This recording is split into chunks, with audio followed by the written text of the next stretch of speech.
तुम्हारी इस आदत की मैं बहुत प्रसन्नता करना चाहता हूँ, बहुत तारीफ़ कर रहा हूँ मैं कि तुम जब भी घर जाते हो सभी के लिए कपड़े लेकर जाते हो। और ये तुम्हारी इतनी अच्छी आदत है ना, इससे सभी को बहुत खुशी होती है और सब अपने-अपने क्षमतानुसार कपड़े खरीद सकते हैं, किसी के पास पैसों की कोई कमी नहीं है। लेकिन जो तुम ये करते हो, इससे सभी को बहुत अच्छा लगता है क्योंकि हर व्यक्ति खुद से खुद के लिए खुद की पसंद का तो लेता है। पर जब तुम पसंद करके देते हो, तुम्हारे पसंद के रंग, तुम्हारी पसंद की डिज़ाइन, तो फिर उन्हें लगता है कि अच्छा ये भी कुछ है जो उन पर अच्छा लग सकता है। और सभी को एक दूसरे का पसंद भी बहुत अच्छा लगता है।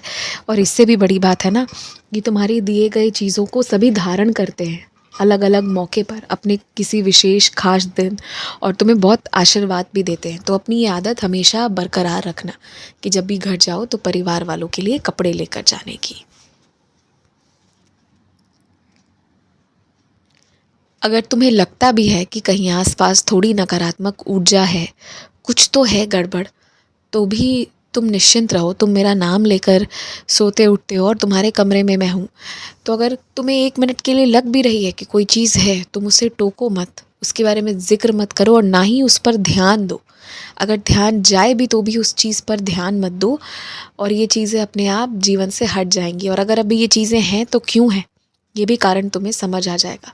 मैं कुल मिलाकर बस इतना ही कहना चाहता हूँ तुमसे कि बिल्कुल घबराओ मत, परेशान मत हो, डरो मत। और फिर भी अगर तुम्हें ऐसा कुछ लगता है तो तुम हनुमान चालीसा का पाठ करके सोया करो। लेकिन हाँ, तुम्हारा कोई कुछ नहीं बिगाड़ रहा है तो तुम्हें, मुझे लगता है कि इतना सोचना नहीं चाहिए। आसपास कई सारे लोग हैं, कई सारी चीज़ें हैं, तुम्हें क्या मतलब है? तुम्हारे कमरे में कुछ नहीं है, तुम जिस बिल्डिंग में हो वहाँ कुछ नहीं है, फिर आस पड़ोस में जो भी चीज़ें हैं उससे तुम्हें कोई विशेष लेन देन नहीं रखनी चाहिए। हर इंसान, हर परिवार की अच्छी आदतों को सीखना चाहिए। तुम्हारे पड़ोसियों की ये बहुत अच्छी आदत है कि इतने सारे लोग घर में रहते हैं मगर आवाज़ किसी की भी बाहर नहीं आती है। इस चीज़ को तुम भी सीखो। मैं चाहता हूँ कि घर के बाहर निकलने के बाद एक भी आवाज़ तुम्हारे घर से भी नहीं आए। जो बात करना है घर के अंदर करो, धीरे धीरे आराम से करो, परंतु घर के बाहर निकल कर कोई बात नहीं होनी चाहिए। घर के बाहर शांति होनी चाहिए क्योंकि इसी में इज़्ज़त है, इसी में सम्मान है। और जो घर के बाहर निकलकर सारी बातें करनी शुरू करते हैं या जाते वक्त शोर मचाते हैं ना, तो ऐसे लोग अस्त व्यस्त होने जैसा जीवन रखते हैं, ऐसा लोगों को लगता है। और जो खुद अपने जीवन में बहुत अस्त व्यस्त है, असंतुलित है ना, उससे कोई भी व्यक्ति बहुत ज़्यादा रिश्ता नहीं रखना चाहता है। इसीलिए मैं चाहता हूँ कि बाहर में बहुत शांति से और तरीके से पेश आना ज़रूरी है।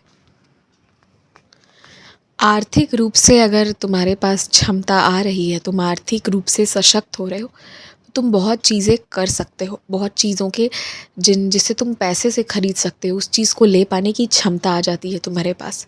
लेकिन इसका अर्थ ये नहीं होता है कि यही मात्र तुम्हें सबसे ताकतवर बना दे। वो व्यक्ति सबसे ज़्यादा ताकतवर है जो अपने मन को और अपने शब्दों को एक ही रूप से रखता है। जो सोचता है वो वही कहता है और उसी का वो आचरण करता है। और वो व्यक्ति सबसे ज़्यादा ताकतवर है जो हर समय, हर परिस्थिति में, बुरी से बुरी परिस्थिति में भी तुरंत कोई नया रास्ता निकाल ले, कुछ चीज़ों को स्वीकार कर ले और कुछ चीज़ों को भूल जाए। वही सबसे ताकतवर हो सकता है। अन्यथा ऐसा भी तुम देखोगे अपने ही परिवार में कि कुछ लोग आर्थिक रूप से बहुत सशक्त हैं, बहुत ज़्यादा, उनके खुद के जीवन के लिए ज़रूरत से ज़्यादा है उनके पास आर्थिक रूप से, लेकिन उनके मुंह से आवाज़ नहीं निकल पाती, अपनी बात रख नहीं पाते हैं।